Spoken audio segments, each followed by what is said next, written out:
আচ্ছা, আজকে বলবো হচ্ছে sexual reproduction in flowering plant.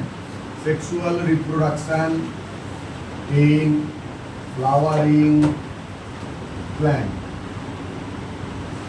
তো এখন সেক্সুয়াল রিপ্রোডাকশন ফ্লাওয়ারিং প্ল্যান্ট, সবার প্রথম ফ্লাওয়ারটা অ্যাকচুয়ালি কী? ফ্লাওয়ারটা অ্যাকচুয়ালি ফ্লাওয়ারের একটা অ্যাথেস্টিক, একটা অর্নামেন্টাল, রিলিজিয়াস অ্যাসপেক্ট এবং কালচারাল অ্যাসপেক্টের উপরে ভ্যালু আছে। বাস্তবে ফ্লাওয়ার হচ্ছে sexual organ of a plant.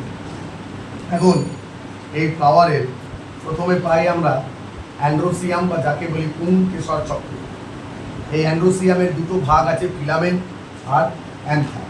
তাহলে অ্যান্ড্রোসিয়াম যদি বলি তাহলে কি অ্যান্ড্রোসিয়ামের দুটো ভাগ আছে, একটাকে বলি হচ্ছে ফিলামেন্ট, আরেকটাকে বলি হচ্ছে অ্যান্থার। এখন ফিলামেন্ট যেটা সেটা বাস্তবে কি? ফিলামেন্ট যেটা সেটা হচ্ছে লং, স্লেন্ডার এবং proximal end of the flower filament attach to the thalamus.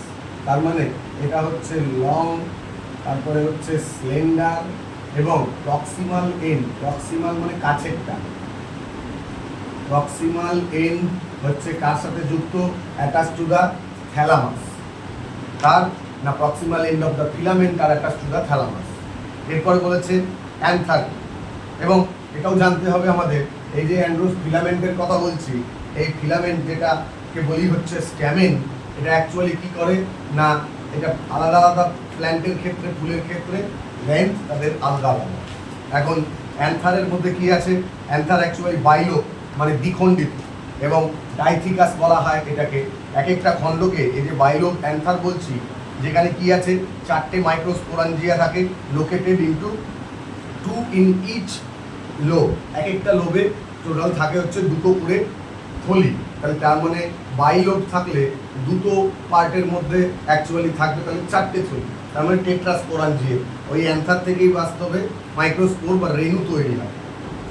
এরপরে বলবো, এই যে আমাদের অ্যান্থার যেটা রয়েছে সেটা ম্যাচিওর হওয়ার পরে কিসে পরিণত হয় না, ম্যাচিওর হওয়ার পরে পোলেন স্যাকে পরিণত হয়, মানে পরাগথলিতে তো পরিণত হয়। এবার আমরা জানবো হচ্ছে স্পোরাঞ্জিয়ামের সম্পর্কে। স্পোরাঞ্জিয়াম অ্যাকচুয়ালি কেমন? আউটলাইন যদি ধরি তাহলে হচ্ছে সার্কুলার ইন আউটলাইন, প্রায় গোলাকার।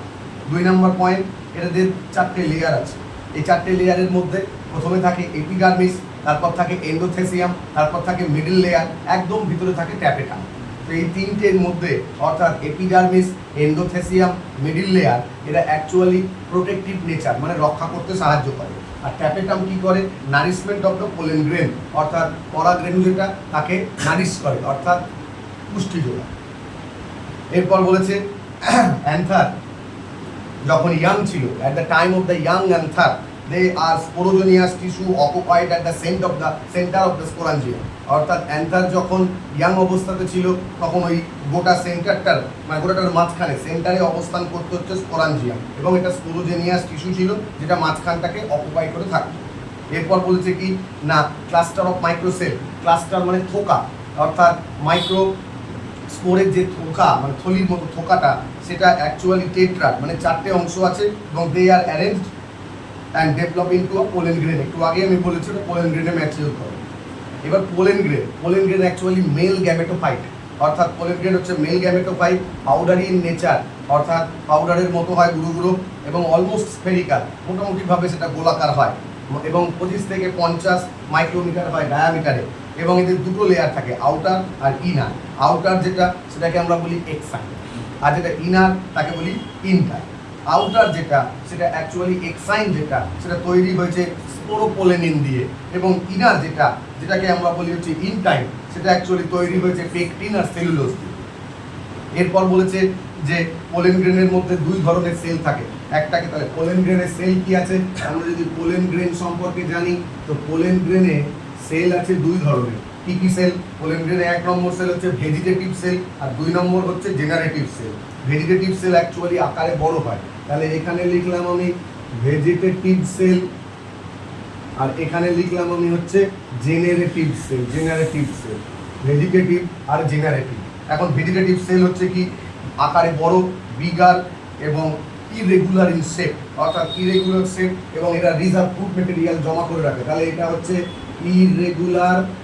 ইরেগুলার ফুড মেটেরিয়ালকে স্টোর করে রাখে, আর কি ফুড মেটেরিয়ালকে স্টোর করে রাখে এবং আকারে বড় হয়, বিগার। তো স্বাভাবিকভাবে যেটা জেনারেটিভ সেল সেটা আকারে কি হয়, সেটা আকারে হয় হচ্ছে ছোট, ঠিক আছে। এবং এই জেনারেটিভ সেল যেটা সেটা স্মল এবং কি সে ভাসমান না সাইটোপ্লাজমে হচ্ছে না ভাসমান অবস্থাতে থাকে, ফ্লোট করে, ফ্লোট ইন সাইটোপ্লাজম হলো। এরপর বলেছে ভেজিটেটিভ সেলের অ্যাকচুয়ালি কি না, ভেজিটেটিভ সেলে নর্মালি দুটো সেল আছে এরকম, মানে 2 সেল স্টেজ দেখতে পাওয়া যায় 60% অ্যাঞ্জিওস্পার্মের ক্ষেত্রে, আর 3 সেল দেখতে পাওয়া যায় 40% অ্যাঞ্জিওস্পার্মের ক্ষেত্রে। এবার বলেছে পোলেন গ্রেন অ্যাকচুয়ালি কি করে না, আমাদের অনেক ধরনের অ্যালার্জি তৈরি করতে পারে। যেমন আমাদের পোলেন গ্রেনে কি হতে পারে, অ্যাজমা হতে পারে, ব্রঙ্কাইটিস হতে পারে ইত্যাদি। ইউজড অ্যাজ আ ইকুইপমেন্ট, অর্থাৎ পোলেন গ্রেন কিন্তু বি পোলেন হিসাবে অনেক ক্ষেত্রে ট্যাবলেট সিরাপ তৈরি হয়। অ্যাথলিটরা পাশ্চাত্যে আমাদের যে সমস্ত ইউরোপিয়ান কান্ট্রি, আমেরিকান জায়গাগুলো আছে, তারা কিন্তু পোলেন গ্রেন থেকে পোলেন সিরাপ তৈরি করে এবং সেই পোলেন সিরাপ কিন্তু তারা অ্যাথলিটদের ক্ষমতা বাড়ানোর জন্য খাওয়ানো হয়। তারপরে বলেছে কি, তারপরে পোলেন গ্রেনের ভায়াবিলিটি জানতে হবে, মাত্র একটা পোলেন গ্রেন বেরিয়ে যাওয়ার পরে সেটা কতক্ষণ পর্যন্ত ঠিক থাকে তাকে বলা হয় হচ্ছে ভায়াবিলিটি। তো কতক্ষণ পর্যন্ত